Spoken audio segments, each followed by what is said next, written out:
نسوان 2025 حشين لي من هذا المحاجر اللي امامكم 25 معصب.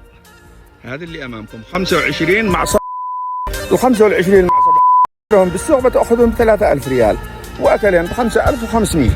بسكوت زبده، شملان، ديلسي، الرمان، الشطه، الطرزان، كل شيء البيض.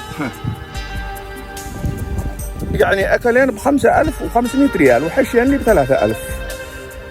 اوه يا باطله من هذا الوقت دي وصلنا ليه على الله.